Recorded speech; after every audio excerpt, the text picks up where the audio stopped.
السلام عليكم خوتي خواتاتي، كي دايرين؟ لاباس عليكم؟ اموركم مزيانه؟ كنتمنى يلقاكم هاد لا فيديو وتكونوا في احسن الظروف واحسن الاحوال يا رب. مرحبا بكم في عالم ام فاطمه الزهراء. اليوم كالعاده فيديو جديد ووصفه جديده. استسمح اخواني اخواتي انني ما كنحطش لكم كل يوم فيديو، لان ظروفي لا تسمح بذلك. استسمح. بلا شك قريتوا العنوان ديال لا فيديو اليوم.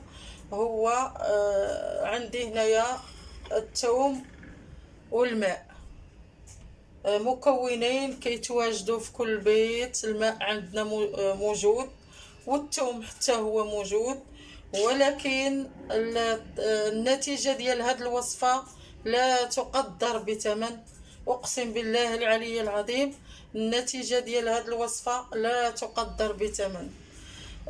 أولا، بلا ما نطول عليكم، عندي هنايا الثوم الأحمر، عندي التومة حمراء، وعندي الماء من الصنبور، ماء عادي، الماء اللي كنشربه. اولا هذا الثوم والماء، الى قلت لكم البنات راها ما عمركم تبقاو تشريو الدواء ديال السعال. هذه راها وصفة فعالة مجربة، كتوقف السعال من الاستعمال الأول. حتى ولو يكون السعال قديم واستعصى الأمر أنه يتعالج مع الأدوية ومع وصفات الطبيعية، هاد الوصفة هذه غادي تقضي نهائيا على السعال اللي عندك أو عند أقارب ديالك أو عند عائلتك. كنتمنى هاد الوصفه هاد لا فيديو يتبارطاجا الى حد ما. اللي بارطاجا هاد لا فيديو هذا عنده حسنه، اقسم بالله العلي العظيم الى عنده حسنه. الغرض من هاد لا فيديو هو ان الناس يتشافى، واللي عنده شي مريض كيعاني من هاد السعال او ضيق التنفس، وريو هاد الوصفه لله.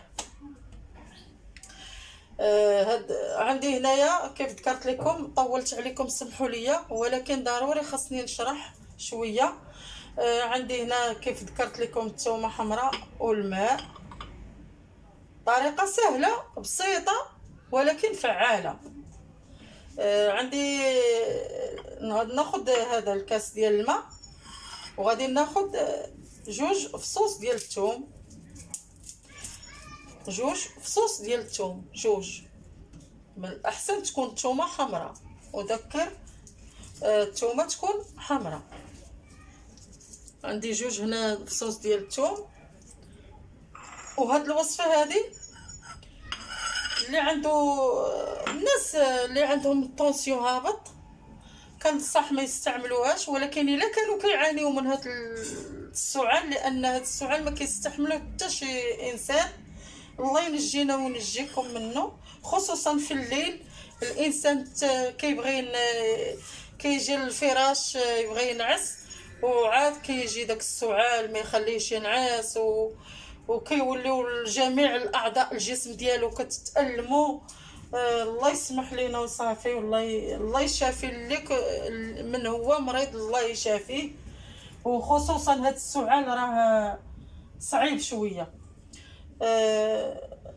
اللي عندهم الضغط طونسيون نازل ما يستعملوش، ولا بغاو كيف ذكرت يستعملوه مره ولا اثنين مع مراقبه ديال الطونسيون ديالهم.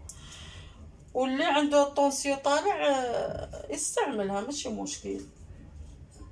كناخذوا هاد الثوم هاكا بقشوره وكنغسلوها، عفوا كنغسلوهم وكناخذهم. راه المكان عندي هنا نقي، وكنديروا ليها هكا مقشورها هكا، كنخليوها مقشوره وكنديروها في الماء. كنديروها هكا وكنديروها هكا في الماء. اش كنديروا ليهم؟ هاد الوصفه راه للكبار، للتذكير للكبار. كنسبق لي وحطيت لكم وصفه للاطفال الصغار لان هي وصفه غزاله، هي اللي كنستعمل انا لوليداتي. والله علي شهيد، اقول كلام والله علي شهيد، هي اللي كنستعمل لوليداتي والحمد لله ما كنشريش لهم الدواء من الصيدليه ديال الطبيب، لان الادويه هي بلا داك راه كتنقص من المناعه ديال الطفل. صافي كنديرهم هكا في الماء. ما يقدروش الوليدات بعدا ما يقدروش ياكلوا لينا الثوم حبذا، ولو كانوا يبغيو ياكلوا الثوم راه مطهر للجهاز التنفسي. غزاله الثومه، منافع ديالها لا تحصى. هاد القضيه غادي نوريكم. هاد الثومه درناها في الماء وكنغطيوها هكا. تبعوا تصنتوا لا فيديو باش النتيجه هي هذه. كنغطيو كنخليوه ساعتين. الا كنتي غادي تشربها حتى تأوي الى الفراش ملي تبغي تنعس. تقريبا نديروها مع نصليو المغرب ونديروا هاد الوصفه هكا ونخليوها نغطيوها حتى نبغيو نعسو. كناخذوها وكنديروا معلقه ديال عسل الليمون. هذه كاضافه اللي ما عندوش العسل ما يديروش هاد الوصفه بوحدها، راها غزاله. من الاستعمال الاول كتوقف السعال وكتنفس الانسان اللي عنده ضيق التنفس. حتى نبغيو نستعملوها عاد كنديروا معلقه ديال العسل. انا ما بغيتش نستعملها دابا حتى توصل الوقيته اللي غادي نشربها، تقريبا واحد الساعتين. وغادي ما درتهاش، انا درتها للزوج ديالي توصل واحد الساعتين، وغادي ندير العسل وغادي نعطيها ليه. صافي دابا ما غنديروش العسل، غير بغيت نوريكم عسل ديال الليمون، والعسل ديال الليمون ولا ديال الزعتر ولا ديال اي عسل عندكم، ولا ما كانش لا داعي. هذه بوحدها الماء والثوم بوحدهم. اللي ما عندوش العسل الله يحسن العون، كاين اللي ما عندوش العسل ما يديروش. كيف ذكرت لكم غادي تبقى ساعتين ونزيدوا عليها العسل ونشربوها ونتكاو. واخا راها من الاستعمال الاول اللي عنده شويه المعده كتضرو، غير يصبر ليها ولا يشرب شي دواء ديال المعده عنده ويستعمل هاد الوصفه، راها ما يستغناش عليها. من النهار يستعملها ما عمره يبقى يستغنى عليها، اي شخص يستعملها. صافي كيكون هذا هو لا فيديو ديال اليوم. الى عجبكم بارطاجيو مع الاهل والاحباب، لان هذا الفيديو راه مهم جدا.